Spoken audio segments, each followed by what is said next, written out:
Sure. Okay. I'm Megan Ealy. I'm the Vice President of the Morris Township Historical Society, Washington County. And I'm Shirley Harris, the President of the Morris Township Historical Society. And we're a small group, and we're just going to introduce where we hold our meetings and like our big stature that attracts people most of the time, which is the Archer #1 schoolhouse, which I always wondered why it had a #1 in front of it. Then I found out there was a #2 because the farm was so big. And then this one burned, and they kept it #1. And I was like, I didn't know that. So, first, the origin. The first Archer schoolhouse was built in 1873 on Archer Road, Prosperity, which is right in like the middle between Dunn Station and Prosperity, if you're familiar with the area, by Frank and Charles McVay. Schoolhouses in this era were named after the family farm they were built on. So the Archer farm was a huge farm in that area. They had those corners and went clear back. I remember old man Archer from when I was very young. And he had fighting chickens, is the only thing I remember. There was all these half barrels with roosts in it. A kid would remember fighting chickens. Right? So that was how Archer School came to be. It was one of 7 schools in the area, others being Archer #2, Sparta, Prosperity, the Pie Ridge School, and the Dunn Stations, and one other unknown. So we don't know where that one was, we just know it's been accounted for somehow. They couldn't ask students to walk more than 1.5 miles, which accounts for all the schools in such close proximity, because that was my question was, why do we have Archer 1 and Archer 2, but it was such a massive farm on either side, and then the same with Dunn Station, Pie Ridge was all right there. Pie Ridge was actually interesting because I always wondered, it's a road that is on the other side of Archer, and I always wondered, why Pie Ridge? And it's actually because the farmer who lived on Pie Ridge had 5 daughters. And their specialty was baking pies for their gentlemen callers. So whenever people got talking, they always would say, oh, up on the Pie Ridge, because all the girls would bake pies. And that's how Pie Ridge came to be. And I found that very fascinating. So, if you have any questions, let me know. I talk fast. That's okay. And I'm like, whew, excited. In February 1917, a fire burned the original schoolhouse to the ground with only the foundation remaining. So the school was held in a local cabin for the remainder of the school year, with the new school being built on the same foundation in that summer of 1917. So I wish there would be pictures of that, because I would find that fascinating. That would be amazing. Right? Because how similar in schools. Because I'm sure there was a big difference from building it in 1873 to 1917. Yeah, sure. Architecturally, how different that would be to what we have today. So that's how we came to have the current schoolhouse that we use. Let me see. How do I go next? I think if you hit the space bar or the arrow keys, yeah. Okay, so these are pictures where the schoolhouse originally was before it got moved to our park. And here you'll see the intersection of Penn Hill and Dunn Station. And I always thought it was like they'd hollow up above it, but seeing that picture, I'm like, there's no way. And I actually live on the other end of Penn Hill, which is a very shaky dirt road that really didn't have any traffic now until the coal mine came, and now there's traffic galore. Yeah. So that was how it sat. You'd come down the dirt road and it was right there. And then, of course, there's the original outhouse that sat there for quite a while. And then here's the school. And this was even before they started using it as a historical society. You'll see the broken windows and the different trim and everything. It was pretty much getting worn. And I like those steps. I never noticed those before. But so that's what it looked like while it was sitting there. It was used off and on. I remember going to hunters' breakfasts there. I would get up at like 6 a.m. with my dad, and he would take me, and it was freezing cold. But we got pancakes and eggs and sausage, and I was a happy kid after that. And Denise said she went there for meetings. Yeah. I don't remember I never did anything like that, but I went for the breakfast.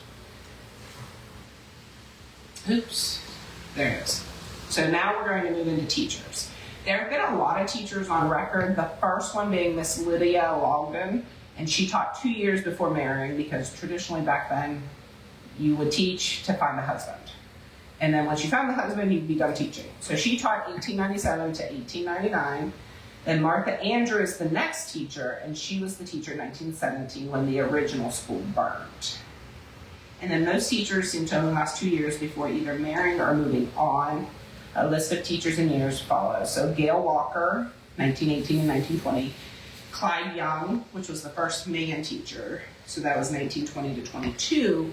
And I was surprised that there was an actual like men teacher coming out there. Usually they send women out to the land of unknown, it seemed. But they had him, Marie Spillman, and then Frida Wolf, which is the most famous one, I would say. She actually stayed in the area. She taught out in the Archer School. There was a story about her and her Model T coming down and getting stuck on a dirt road. And then one of her students passed on a horse, and she jumped on the back of the horse and rode to school with him. Oh, wow. So I thought that was very interesting as well. And so she ended up finishing her teaching career actually in Amity, at the Amity School up on the ridge. If you're coming, what is that called? Amity Ridge, right? Yeah, I think it is. Like it's the one that brings you right into The old brick one. It's the old brick one on the hill.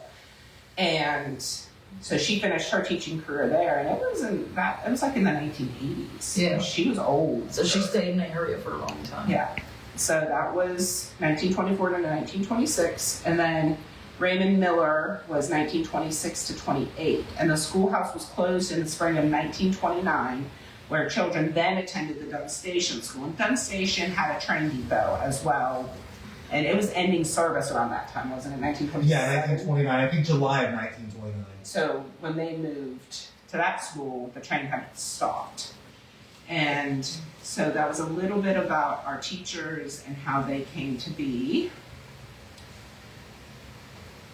And then this is a picture of, this is the Frida Wolf Elliott, who was the teacher. And this is a news article that ran. And it was written by Margaret Lindley, and she was one of the original founders of the Morris Township Historical Society. And can I go back? This Lydia Longden was actually her husband's, I want to say 3 times great-grandmother. Oh. So I found that very intriguing too, that we could trace it back that far. I wish I could let that up. And then there's an excerpt from a book. It was the Centennial book that was written for Pennsylvania in 1976. And she wrote an article about how she was a teacher, and the school was built on a property belonging to a farmer. There were 13 students in my first school, and she taught all 8 grades. I couldn't imagine. I'm a teacher now, and I'm just doing 1 and everything that's required. I couldn't imagine having it all.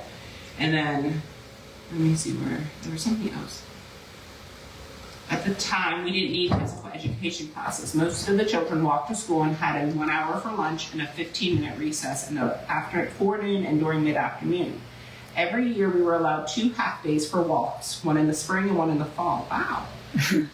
See? See if it said it said something about her. Well, I found this interesting too. The school was built on property belonging to a farmer. There was a sheep shed nearby, and the farmer, while tending the sheep, often let us play golf. Ladies' dresses were then worn almost to the ankle. I always played with the children, and the farmer went to the school director and told him he had seen my knees while I was running. I didn't have to leave school, but the farmer took his boys out and sent them to another school the next year. Things are quite different today, as we all know. Could you imagine? So, oh yeah, here, there's her Model T. Was located on a dirt road, which became muddy. A problem for her Model T. So she parked at the end of the brick road where an 8th grade boy riding an old white horse would meet her, and she rode behind him to the schoolhouse. And then the horse would go home by itself, and she was like amazed by that it would know to come and go completely on its own. So it was fascinating to me. Life has changed so much. Right? Could you imagine? It'd be so fun. Okay, so that's a little bit about our teachers, a little bit about the history. So now into the fun part that everyone asks about. How did the schoolhouse get from a back dirt road to our park? So May 2005, Council announces an expansion of Enlow Fork Mine by creating a portal on Archer Run Road. Fall of 2005, they requested to purchase the entire road. I've never heard of anyone being able to buy an entire road, but that's what they wanted. So the supervisors responded with a price of $40 million because they didn't want to sell it. And so they just threw that astronomical price out there thinking, hey, $40 million, that'll keep us in pretty good if they would actually pay. But of course they turned it down. And then so they had to start, this is why they wanted to buy it, was because permits.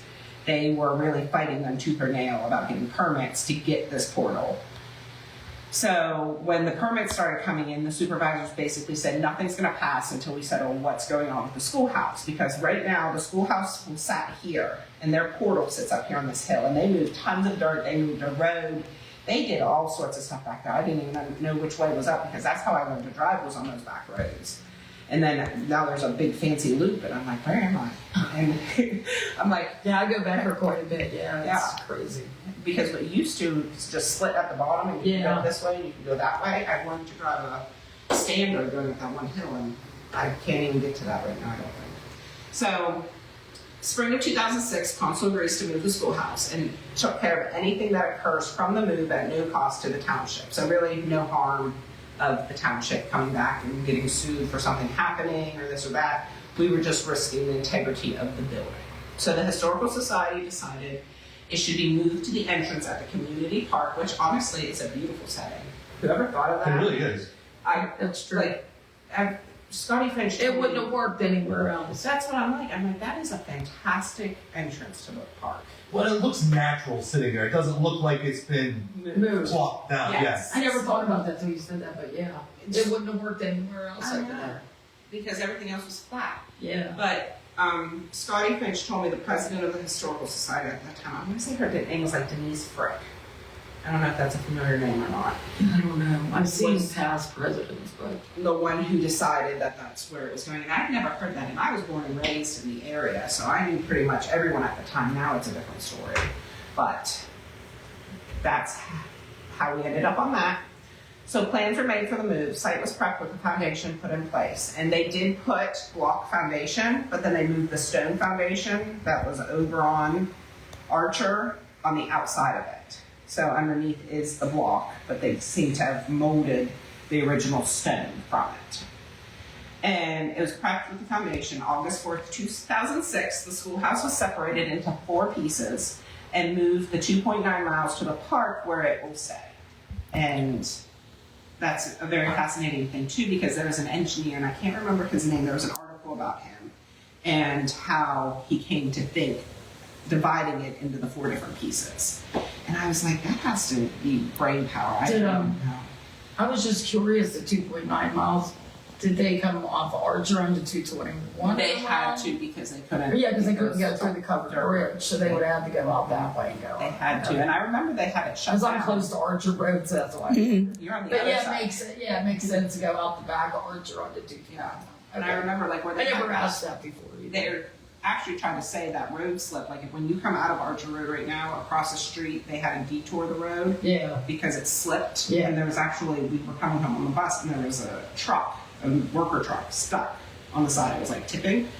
And they were trying to say it was from the heavy loads coming off Well, of and Archer. yeah, it's still slipping. It's still So here we are. So this is the images of the schoolhouse moving in 2006. You'll see all the crane, all the work. I think this picture right here that shows the interior of them moving it is fascinating, and how, everything that had to go into it like blows my mind.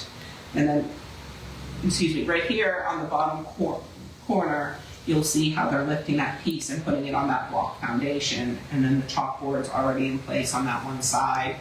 So it was for me, I think it's a fairly simple move. For them, probably not so much, but who would have ever thought to do that? And then here's some of the bigger trucks moving the roof and doing all that very interesting stuff. And then our restoration efforts is a big thing for us right now. After the tedious move, the schoolhouse was in need of TLC, a fresh paint job, and finishing pieces were completed. The schoolhouse currently needs repainted. Has it been painted since 2006? Do you know? Doug talks about them having it painted at one other time, so I think it has. Okay. I think it's been like 15 years or something. I don't know. Man, It was a while ago. 2006 was just yesterday. I know, but It was. I think he did say it was painted I before. graduated high school in 2007, so like I'm aging myself. But. I think he said it That's was. it. I'm not positive. So While he was president, maybe. I don't know. I don't know. The schoolhouse, it currently needs repainted. We have a few electric issues, and a bee's nest that has taken residence in the eve of the schoolhouse needs removed. Are just some of our few restoration areas we're looking into. So summer 2024, an application was placed to receive the LSA grant, which is the slots, right? Revenue. Oh yeah, I know what those are. So we we applied for that and to help cover costs of the repainting. The Historical Society also did a township-wide mail campaign requesting donation and support from community members. I didn't fill those numbers in because I forgot. Sorry. So the Historical Society was rewarded the LSA grant, and you said $4,500. Was it? Well, yeah, because that's what we have. That came, so $4,500 basically came from the grant. Yes. And then our township was able to raise around close to $12,000. Right. Plus, You have a good township. we gave. We were like 7, and then they matched. they matched, or we were up to 5, and then they matched. And ours. then 2,000 and something Yeah. came from community members and different people. Yeah. So it was a great thing. Painting will hopefully occur this summer. We were just The discussing. bees will be taken care of at the same time too. Doug has that lined up too. Are they honeybees? Somebody was asking me the other day because they have a honeybee farm and they wanted more honeybees. And I'm like, you're more than welcome to go up there and look into it. I will not be. But up so high, I don't know. Well, Yeah, they're right up in I guess the ones that come in the windows we could look at and identify. Yeah. Because that one window in the back never closes. Well, that's what I'm wondering. If once it gets painted, maybe they'll chip some of that paint away, like when they're sanding. And Right. that's what's holding you would know best of that. Why the one window wouldn't close. Yeah, it's probably just, it could be paint or stuff, yeah. Yeah. It goes down, but then, and you put it down, you make sure it's down. Next time you go there, it's up a little bit all the time. Yeah. Oh, I might have the wrong size window weights on it then. Yeah, maybe that's it. But then we always have bees and flies and. Yeah. Let me see if I can find that window here. Because Yeah, it would be one this one window is right a here. problem. It's on this back side. of You're this right, one. it's like it's not heavy enough. Yeah, It'll that come very well. down and it goes back up. Some of the ones here, like that window back there, the weights for one of the sashes are not correct, and it goes up by itself. That makes sense, because it eases back up by itself. It's probably a weight issue. Mm-hmm. Yeah, that makes Is sense. it that hard to care for? Not really. I mean, it depends on the window, but like these ones are very, very simple. Like if you want to replace the weights, you just open the window, And they're on the inside. and then you take this piece of this is loose here at the bottom, but you just pop that out. Oh, we'll have to look and see if we I bet that's what it is. That makes sense. And you can get into the weights that way. Yeah, my old house, when we lived in Washington, had weights, and when we tore them out, I had no idea what it was. And now I know. So, okay. So that's a little bit of our restorations. And then this is the exterior. You'll see the chipping paint on the top part and that's clear around the schoolhouse, basically. And that picture's probably 2 years ago. Yeah, so it's kept deteriorating. I decorate, so I remember. It was 2 years ago. So that's what our efforts are to get it painted. And then the interior is in fairly good shape. Like, It's in really good shape. right, from being moved and everything. And you can't really see evidence of that. Because I've looked at the last time I was there, especially because I knew it had been moved. You don't really see it. Like, if I remember correctly, I think if you really look close, you can tell in the floor Yeah, where they had to patch boards in. But if you were just a casual observer, yeah. no one would ever That's notice. it is very nice. Those are original. Some were original desks, weren't they? And Yeah, some were I think maybe original. those smaller ones in the back. Were the originals. I think it's just a collaboration of desk people have donated over the years. And then we have the teacher says that old wood stove used to be lit, but then supposedly our insurance Insurance told says us we can't. we can't because it's a liability and because we can't replace the structure. We canceled our March meeting because it's just so cold in the school. We have a couple little heaters, but it doesn't do anything because the ceilings are so high. So it was wise not to, not people don't usually show up, but we didn't want anybody to be cold. We didn't want to be cold. No, that was that Tuesday. That Yeah, it was really 30 cold.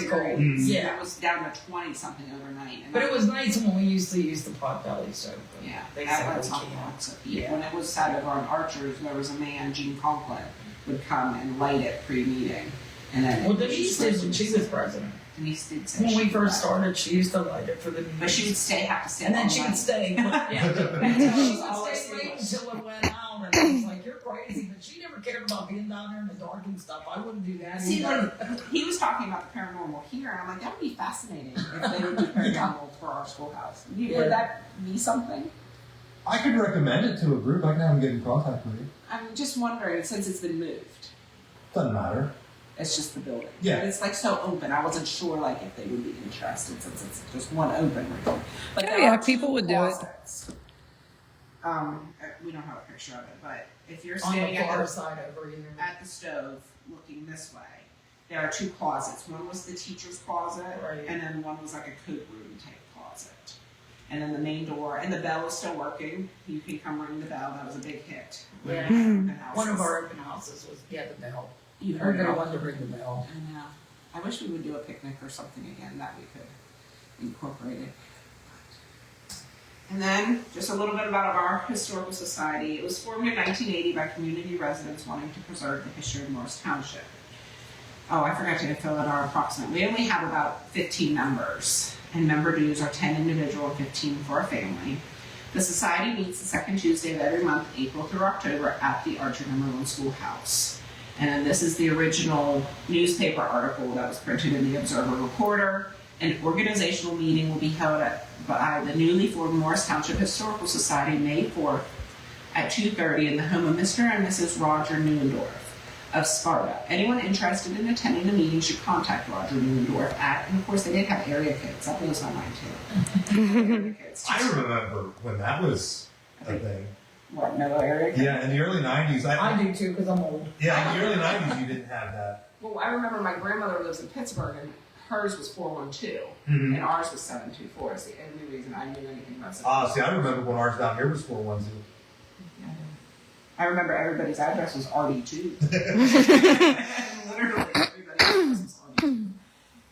Or members of the board of directors. Members of the board of directors are Roy Anderson, Marge Neuendorf, John Lindley, Edna Miller, and Leland Archer. And that John Lindley is the one who can trace back to that teacher about 3 or 4 generations of the great-grandmother. So, and he's still alive, living in the original farmhouse on top of the hill behind. It used to be called Jim's Stop and Shop. It's our little store right on the main drag. And they live up on the farm behind it. So that's what we have. Shirley, anything you'd like to? No, I add was to gonna our say it mission? was interesting about the, they took 2 walks in the spring or whatever. Right? I mean, I'm old. When we were young at our elementary school, that was a big deal in the spring. We took a walk. We had we packed our lunches then anyway. Mhm. But they would walk us out because this was in use, and there was just woods back there, and they would take us for a walk, like on a little hike. And it's a shame kids don't do that. We did that when I was in grade school too, and it was fun. Yeah. We do it every And they don't do anything like that anymore. My kids go to my elementary school, and there's a huge field behind it that we could run. There's a creek that we could chase our balls down. There was a bridge, actually, you could walk, and it was my friend's grandparents' house right next door. And now there's these big fence all the way around, and I'm like, so you don't get to experience any of that? Yeah, it's They're like, no, we have to stay right here. We're only allowed on the field when they allow us to be on the field. Oh, wow. And I was like, how sad. There's a big war in Canonsburg. It's off the subject of this, but the old Canonsburg Junior High. I didn't even know it was there, and I'm a Canonsburg person. Behind there's a big open field. Mm-hmm. Well, somebody bought the old school, and they want to use that for parking, and this guy's fighting that. There's this big open field back there where we could do so many things and outdoor activities Yeah. and kids and stuff. And of course, nobody wants to do that, but good for him. He's fighting to keep that there and have an outside space. Yeah. Anyway, anything else, I don't know. I wish we could still use Potbelly stove because it didn't warm it up. Yes. But I don't want to be in charge of it and have to stay there like Denise did, so. But yeah, that is, in a nutshell, the Archer Schoolhouse. I'm sure everybody has different stories of it and we have so many photo albums donated with Right. newspaper articles and It's just family such a cool memories. building. Before I was involved with the Historical Society, I would take my grandkids to the park there, and I was like, let's go looking at school, and we would peek through. You can't see in the big tall windows. Yeah. It's just the front door and the windows, and I was like, oh, look at that Potbelly stove. So it worked out, you know what I mean? Because I love history, I love old buildings, so I was like, oh, I gotta get in there. So I just think it's fascinating. Most people that come through there do, they love it. And she didn't say in the hallway coming in, we have a big wooden box there, which we assumed there was one there before. Yeah. That's where they kept the logs and the wood for the Potbelly stove. Yeah. And we still have that box there. And that's where you can ring the bell too. Hangs down right in the middle like Little House on the Prairie style. Yeah. And you just pull the string. And then it came loose and Doug had to climb up and fix it. But anyway. Yeah. So in a nutshell, that's us. And any questions? I don't think so at the moment. Thank you very much. We enjoyed talking. Yeah, that was fantastic, Megan.